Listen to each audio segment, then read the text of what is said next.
시청자 여러분 안녕하십니까? 진행을 맡은 박수진입니다. CNB 대구방송에서는 새해를 맞아 우리 지역구 의원들과 각 기관단체장 모시고 이야기 나눠보는 신년 특집 대담 시간 마련했습니다. 오늘 이 시간에는 유상걸 동구갑 국회의원과 함께하겠습니다. 안녕하십니까, 의원님? 네, 안녕하세요. 반갑습니다. 네, 새해를 맞아서 처음 방문해 주셨는데 먼저 시청자 여러분들께 인사 말씀 부탁드리겠습니다. 예, 안녕하십니까. 대구 동구 주민 여러분, 여러분의 지역구 동구갑의 국회의원 유성걸입니다. 2023년 개묘년 새해가 밝았습니다.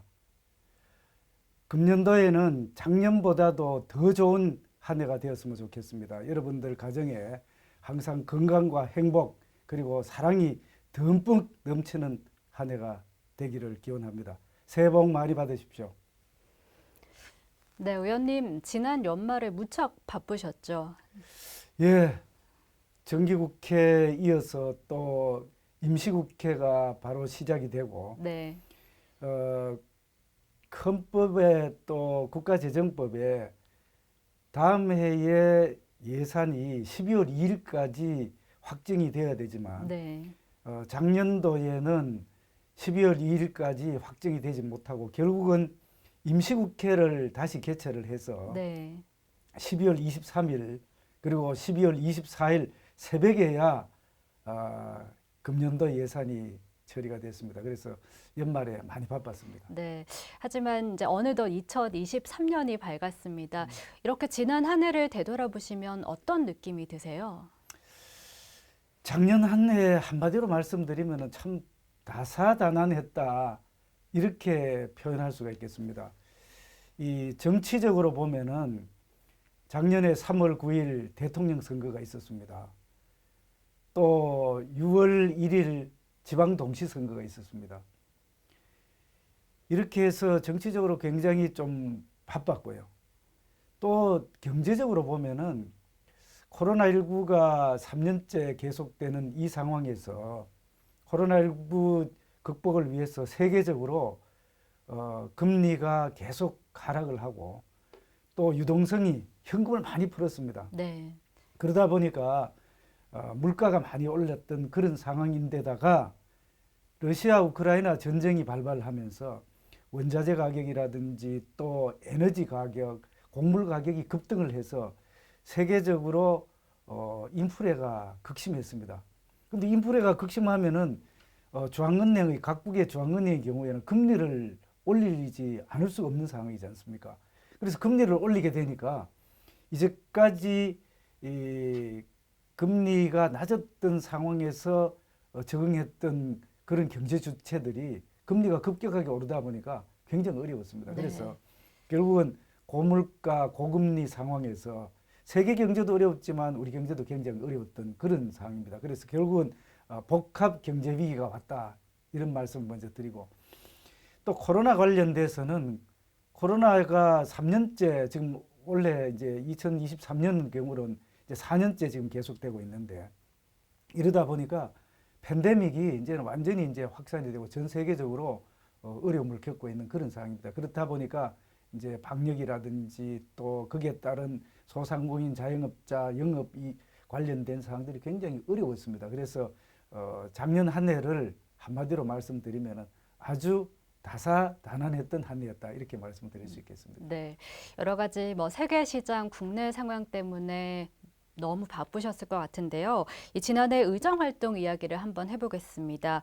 21대 국회에서 기획대정위원회 간사로 임명이 되셨는데 아무래도 나라 살림이 어려울 때, 국가 경제가 어려울 때 막중한 직책을 맡게 되셔서 어깨가 무거우셨을 것 같은데 어떤 활동을 하셨는지 또 어떤 성과가 기억에 남으시는지 궁금합니다. 예, 저는 이제 국회에 19대 때 입성을 해서 이제 21대 중간에 좀 쉬었습니다만 21대 때는 기획재정위원회 상임위원회를 기획재정위원회로 이제 정하고 또 그러다 보니까 간사를 맡게 됐습니다. 기획재정위원회는 경제 전반에 관련된 이런 업무를 이제 관장하는 그런 상임위원회입니다.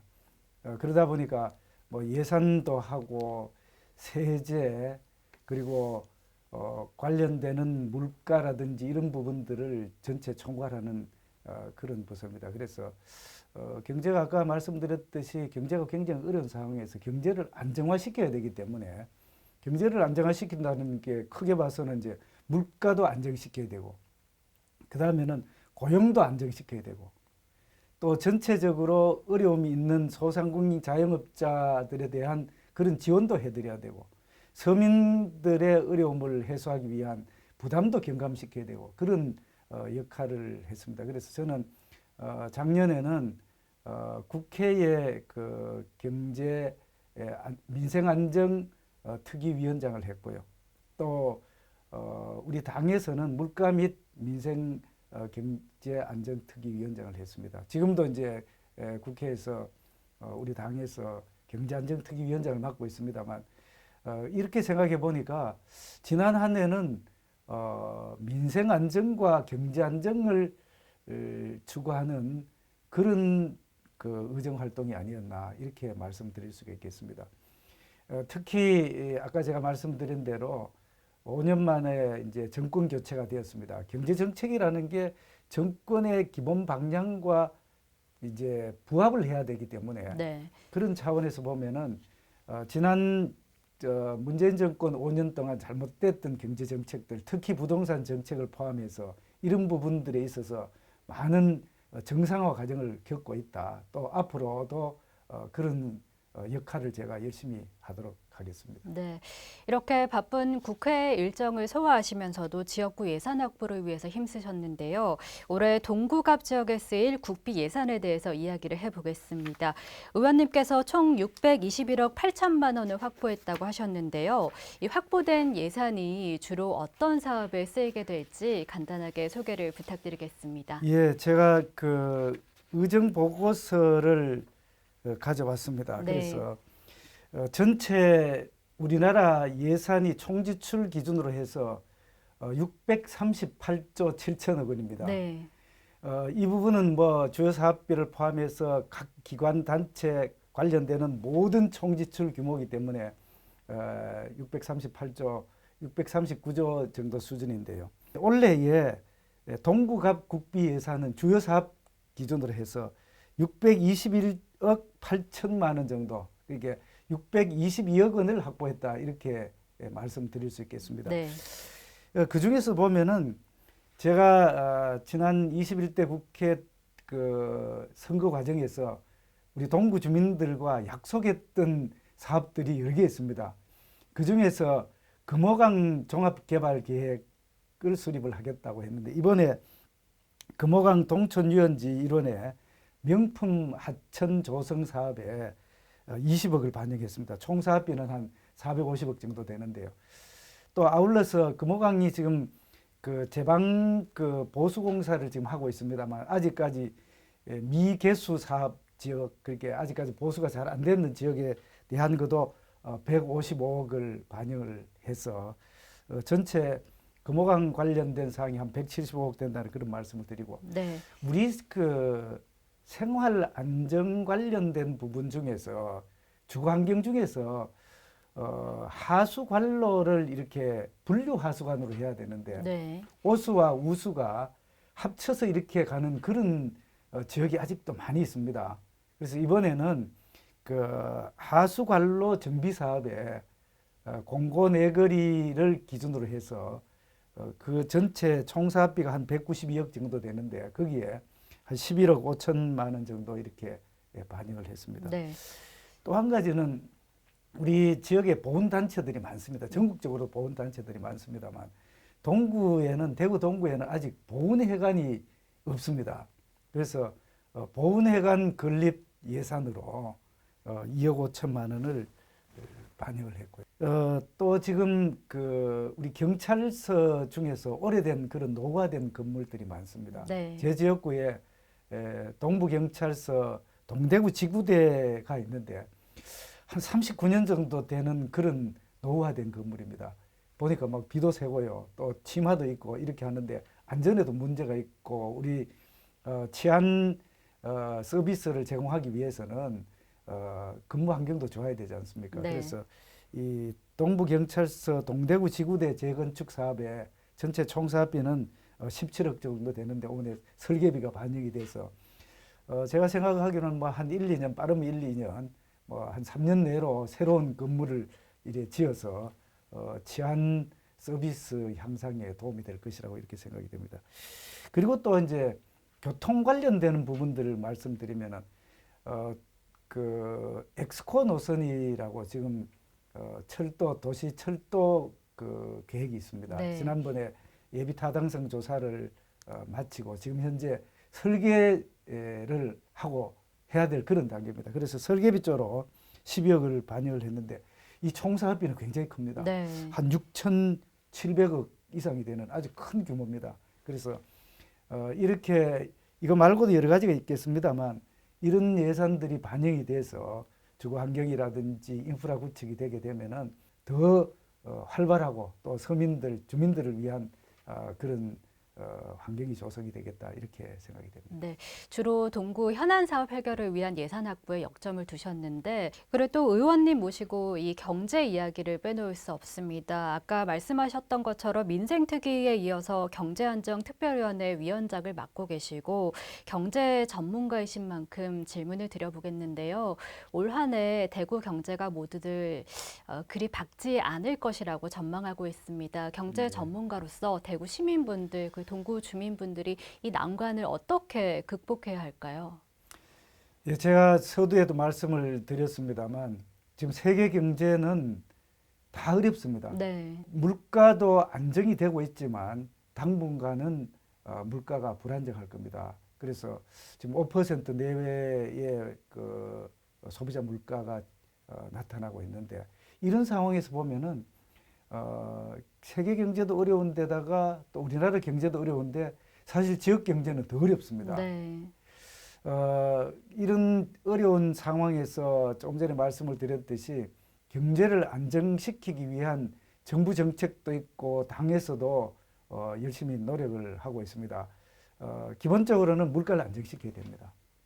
그리고 투자를 많이 해서 일자리를 창출해야 되고 일자리를 창출하게 되면은 소득이 증가돼서 또 소비 여력이 생길 수 있는 그런 선순환 구조가 이루어져야 되는 게 기본 방향이고요.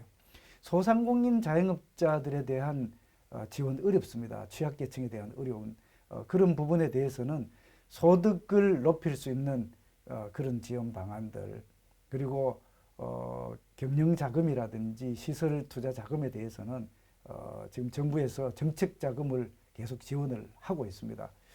아무쪼록 어려울 때일수록 너무 비관적으로 생각하실 게 아니라 어차피 경제는 조금 안 좋을 때도 있지만 그 안 좋은 때가 지나면은 다시 회복하는 그런 기능을 가지고 있고 또 정책적으로도 그런 회복이 빨리 진행이 될 수 있도록 이렇게 노력을 하고 있습니다. 저희 국민의힘과 정부를 믿으시고 또 나름대로 경영 합리화라든지 또 노력을 배가해 주시면 감사하겠다는 말씀을 드립니다. 네. 또 하나 경제 관련 질문을 해볼까 하는데요. 의원님이 국가의 이 균형적인 발전을 위해서 종합부동산세를 포함해서 근본적인 세제 개편을 해야 한다고 밝히신 바가 있습니다. 우리나라의 세제 개혁 어떤 방향으로 나아가야 할까요? 예, 세제 관련된 사항은 참 복잡하고 굉장히 민감한 사항입니다. 네. 민감한 사항인데 우리나라 전체 세목이 지방세 포함해서 25개 세목이 있습니다. 네. 그런데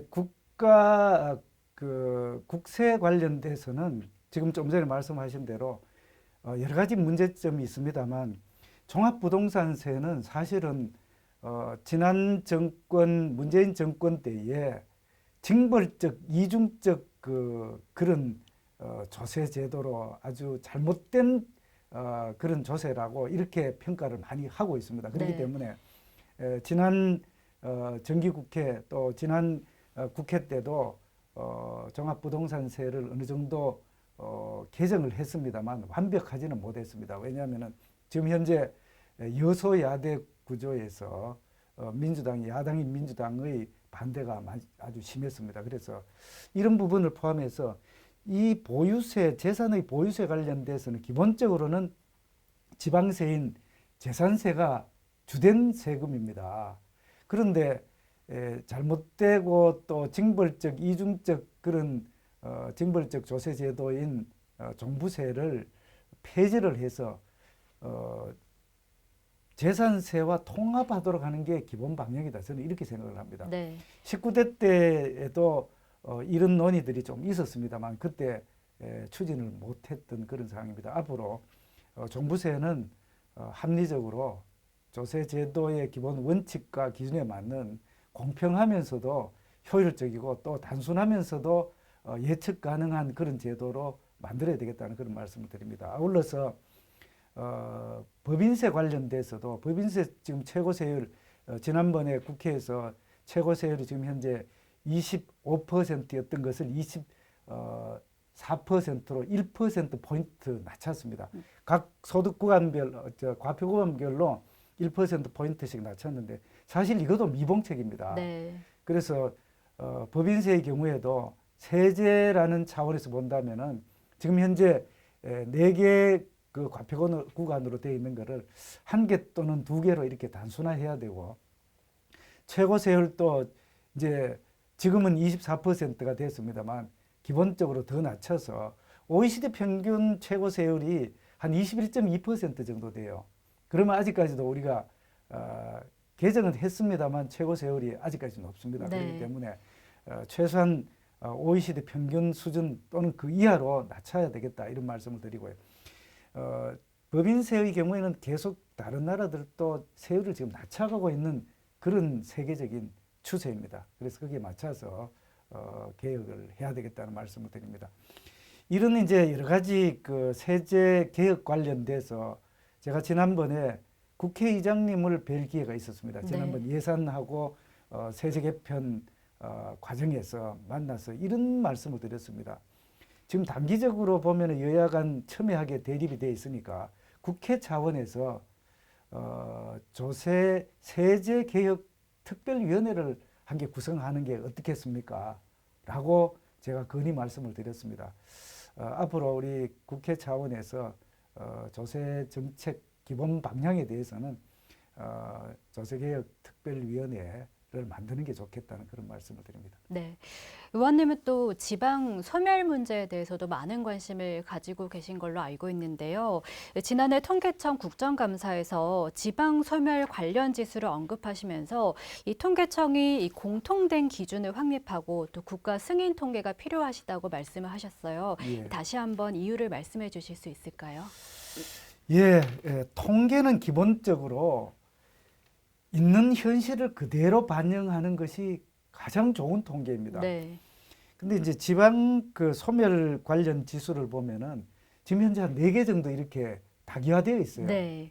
이게 이제 통계는 제가 좀 전에 말씀드렸듯이 좋은 통계라는 게 현실을 그대로 반영하는 통계가 가장 좋은 통계인데 현실을 반영을 하는 통계라고 한다면은 그 기준과 원칙이 통일이 돼야 됩니다. 근데 통일이 안 되고 여러 기관에서 여러 단체에서 이 다른 기준을 사용하게 되면은 현실을 잘 이해를 못한다든지 분석이 어려울 수가 있습니다. 그래서 제가 보니까 지방 소멸 관련 지수 제가 지금 자료를 가지고 있습니다만 전체적으로 한 4가지 지수를 지금 현재 사용하고 있는 것 같아요. 행정안전부의 인구 감소 지수가 첫 번째고요. 네. 두 번째는 한국고용정보원의 지방 소멸 지수가 있고요. 또 경제인문사회연구원하고 산업연구원에서 K지방소멸지수라는 게 있고요. 그 다음에 마지막으로는 국회 미래연구원에서 지역인구위기지수라는 이렇게 여러 가지 지수가 지방소멸 관련되는 지수를 지금 사용을 하고 있습니다. 네. 그래서 제가 작년 그 국정감사 통계청 국정감사 때에 이런 그 소멸 지수 관련돼서 그 지방 소멸 관련 지수를 통일하는 그런 노력이 필요하다. 그래서 네.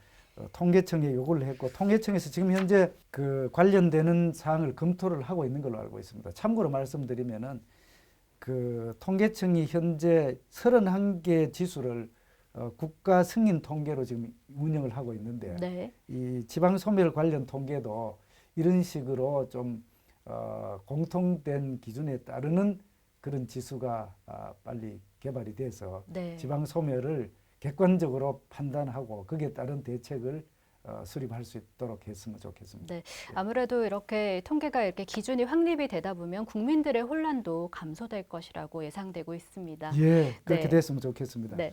그리고 의원님 또 SNS를 살펴보면요. 주말에 이 동구 주민분들이랑 산책하시는 모습을 자주 볼 수가 있어요. 예. 어떻게 운동 좋아하시는지 평소에 산책 즐겨 하시는지 궁금합니다. 예, 저는 뭐 국회 활동은 기본적으로 월요일부터 금요일까지는 국회 사무실에 주로 근무를 합니다. 네. 물론 이제 지역에 일이 있다든지 또는 여러 가지 상황으로 해서 지역에 올 때도 있습니다만, 그렇지만 주말에는 항상 제가 지역에 있습니다. 아, 그러시군요. 예, 그래서 네. 이제 월요일부터 금요일까지 딱 금요일 오후쯤 돼서 또는 뭐 다른 사정이 있으면 토요일 날 새벽에 이렇게 보통 옵니다만, 그럼 토요일, 일요일, 금요일 오후부터 토요일, 일요일은 이제 지역에 머물고 있는데, 시간적으로 봐서는 뭐 토요일 새벽이든지 또는 일요일 새벽에 항상 저는 이제 새벽 운동을 나갑니다. 아, 제가 2012년부터 시작을 했으니까 연도로 보면 벌써 뭐 1 2년 이렇게 됐네요. 그죠? 네. 그래서 이제 아침에 나가면은 여름 때는 뭐 한 5시 반쯤 되면 나오고, 겨울에는 지금은 7시 돼도 약간 끔끔합니다. 그래서 이렇게 나오면은 많은 분들이, 제가 생각하는 것보다는 많은 분들이 아침에 운동을 많이 하세요. 그러면은 그분들하고 같이 운동도 같이 하고, 네. 또 여러 가지 하시는 말씀들이 또 많은 분들이 계세요. 네. 그러면 이제 저하고 같이 토론도 하고, 또 건의 말씀도 제가 듣고, 또 제가 또 드릴 말씀도 있지 않습니까? 그럼 서로 이렇게 소통하는 그런 상황으로 제가 한 10여 년 계속 하고 있습니다. 그래서 네. 아침에 한 2~3시간 정도 많이 걷습니다.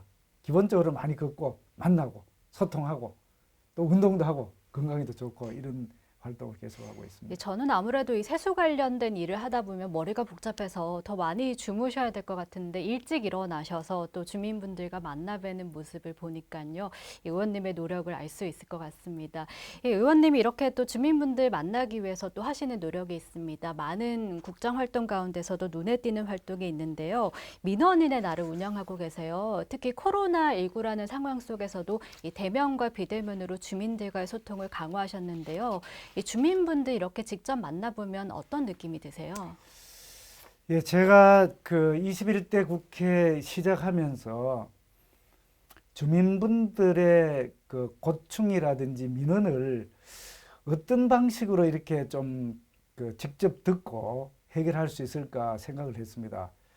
과거에는 이제 찾아가는 형태로 해서 그 주민자치센터 동사무소죠. 이런 형태로도 하고 했는데, 지금 21대에는 민원의 날이라고 한 달에 2번씩, 이제 2번째, 4번째 토요일 날은 제가 지역 사무실에 항상 자리를 하고 있습니다. 네. 그래서 많은 분들이 찾아오셔서 고충 또는 민원을 말씀을 하시는데, 전체 이제까지 그 민원 날 21대에 들어서 총 51번째 민원의 날을 했습니다. 네. 작년까지.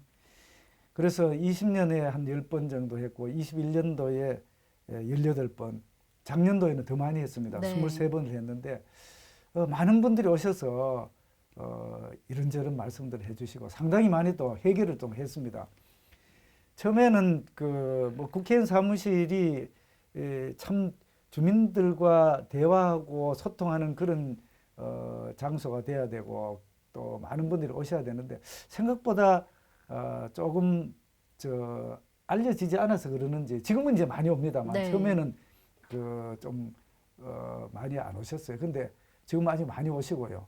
그 다음에 횟수를 거듭할수록 이게 많이 알려져서 이제는 뭐 수시로 이제 오시도록 하는 그런 상황입니다. 그래서 민원날에 오시는 분들 민원은 제가 직접 면담도 하고 만나서 말씀도 듣고 또 제 이야기도 드리고 이렇게 하는 상황입니다. 그래서 앞으로도 우리 민원날을 좀 더 활성화시켜서 주민들의 고충이라든지 또 원하시는 그런 사항들이 잘 해결될 수 있도록 그렇게 하도록 하겠습니다. 네.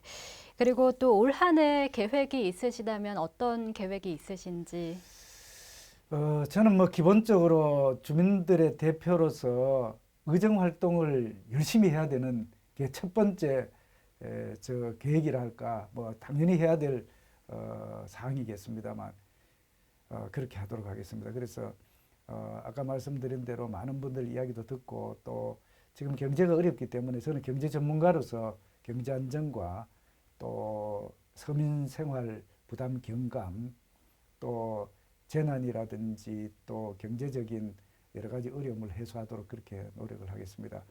특히 당에서 저한테 경제안정특별위원회 위원장으로 이렇게 임명을 해 주셨기 때문에 거기에 걸맞는 역할을 하도록 하겠습니다.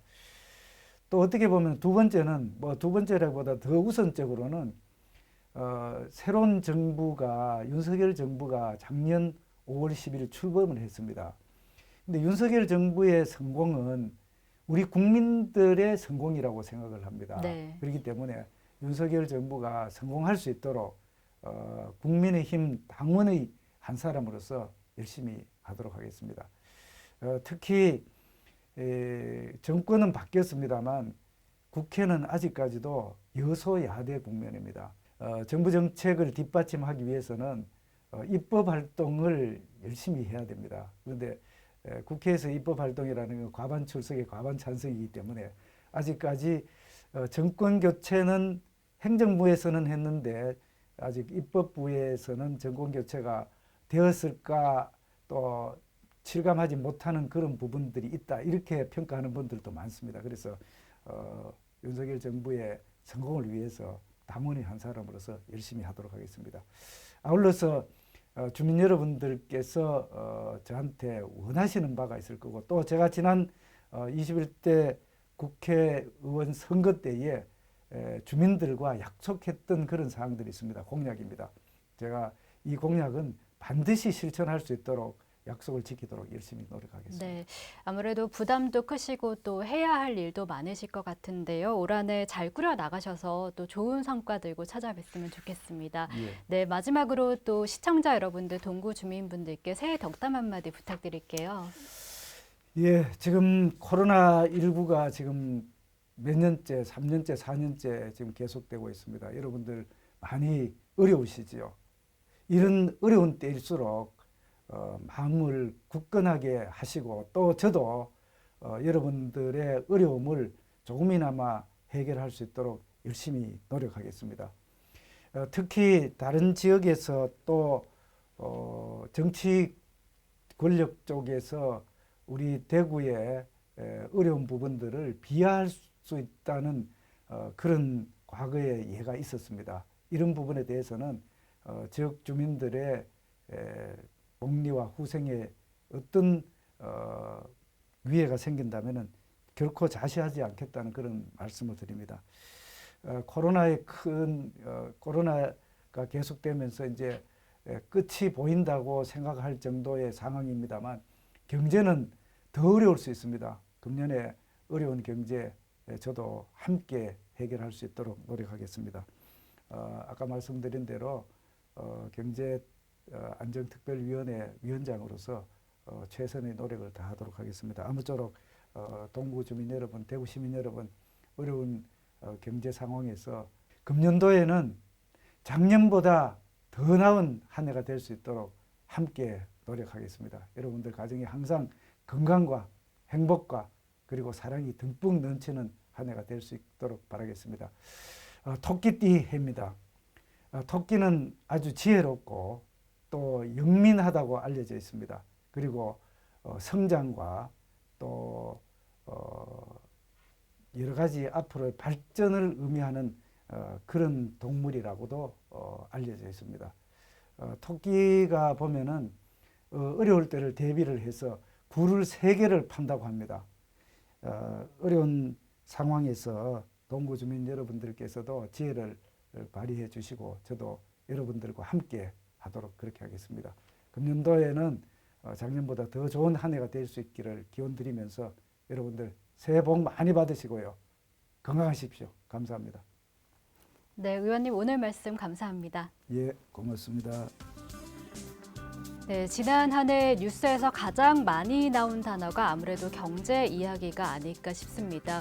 올 한 해도 많이 힘들 것이라고 모두들 얘기하고 있는데요. 하지만 희망을 가지고 우리 모두가 공동의 노력을 기울이다 보면요. 분명히 우리에게는 더 밝은 내일이 기다리고 있을 것 같습니다. 여러분 올 한 해 모두 힘내시고요. 더 좋은 소식이 가득하길 기원하겠습니다. 그럼 유성걸 의원과 함께한 CNB 신년 특집 대담 오늘은 여기서 모두 마치겠습니다. 감사합니다.